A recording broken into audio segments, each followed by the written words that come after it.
తెలంగాణ రాష్ట్ర ప్రభుత్వం అసెంబ్లీలో బడ్జెట్ ను ప్రవేశపెట్టింది. డిప్యూటీ సీఎం ఆర్థిక మంత్రి బట్టి విక్రమార్క శాసనసభలో పూర్తి స్థాయి పద్దును ప్రవేశపెట్టారు. మొత్తం 2,91,159 కోట్లతో బడ్జెట్ ను సభ ముందుకు తీసుకొస్తున్నట్లు మంత్రి తెలిపారు. ఇక దీనిలో మూలధన వ్యయం 33,487 కోట్లుగా చెప్పారు. ఇక ఈ ఏడాది 57,112 కోట్ల అప్పులు తీసుకోవాలని ప్రతిపాదించారు. ఇక వ్యవసాయానికి అత్యధికంగా 72,659 కోట్లు, వైద్య ఆరోగ్యం 11,468 కోట్లు, విద్యకు సంబంధించి 21,292 కోట్లు కేటాయించినట్లు తెలిపారు. ట్రాన్స్కో డిస్కమ్లకు సంబంధించి 16,410 కోట్లు, అడవులు పర్యావరణ శాఖకు 1,064 కోట్లు, పరిశ్రమల శాఖకు 2,762 కోట్లు, నీటిపారుదల రంగానికి 22,301 కోట్లు కేటాయించినట్లు తెలిపారు. మా హామీలు అలివి కానివని ప్రతిపక్షాలు పదే పదే విమర్శలు చేస్తుండటం గమనార్హం.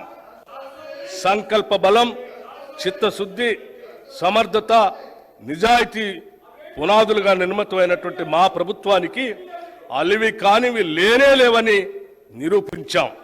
ఇందుకు తొలిమెట్టుగా రాష్ట్ర మహిళలందరికీ ఇప్పటికే మహాలక్ష్మి పథకం కింద ఉచిత ఆర్టీసీ బస్సు ప్రయాణం కల్పించాం. ఆరోగ్యశ్రీ పథకం కింద అర్హులైన వారందరికీ వైద్య ఖర్చుల నిమిత్తం 5 లక్షల రూపాయల పరిమితిని 10 లక్షల రూపాయలకు పెంచడం మా ప్రభుత్వ చిత్తశుద్ధికి నిదర్శనం.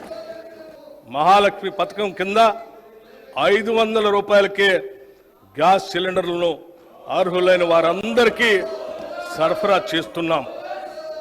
పేదలకు సొంతింటి కల నెరవేర్చే ఇందిరమ్మ ఇళ్ల పథకం కూడా ప్రారంభించాం. మా హామీలు అలివి కానివని ప్రతిపక్షాలు పదే పదే విమర్శలు చేస్తుండటం గమనార్హం.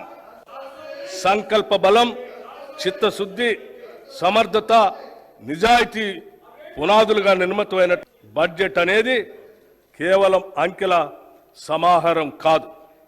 అది మన విలువల మరియు ఆశల వ్యక్తీకరణ కూడా.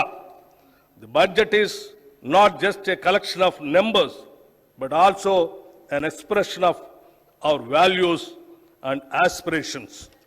మేము ప్రవేశపెడుతున్నటువంటి ఈ బడ్జెట్ మమ్మల్ని నమ్మిన రాష్ట్ర ప్రజల ఆకాంక్షలు మరియు వారి నమ్మకాల ప్రతిబింబమే. తెలంగాణ రాష్ట్ర ఆర్థిక స్థితిగతుల గురించి 2023-24 సంవత్సరానికి ప్రపంచ ఆర్థిక వ్యవస్థ 3.2% అభివృద్ధి చెందింది. బడ్జెట్ అనేది కేవలం అంకెల సమాహారం కాదు. అది మన విలువల మరియు ఆశల వ్యక్తీకరణ కూడా. The budget is not just a collection of numbers but also an expression of our values and aspirations. మేము ప్రవేశపెడుతున్నటువంటి ఈ బడ్జెట్ మమ్మల్ని నమ్మిన రాష్ట్ర ప్రజల ఆకాంక్షలు మరియు వారి నమ్మకాల ప్రతిబింబమే. తెలంగాణ రాష్ట్ర ఆర్థిక స్థితిగతుల గురించి 2023-24 సంవత్సరానికి ప్రపంచ ఆర్థిక వ్యవస్థ 3.2% అభివృద్ధి చెందింది. బడ్జెట్ అనేది కేవలం అంకెల సమాహారం కాదు. అది మన విలువల మరియు ఆశల వ్యక్తీకరణ కూడా. The budget is not just a collection of numbers but also an expression of our values and aspirations. మేము ప్రవేశపెడుతున్నటువంటి ఈ బడ్జెట్ మమ్మల్ని నమ్మిన రాష్ట్ర ప్రజల ఆకాంక్షలు మరియు వారి నమ్మకాల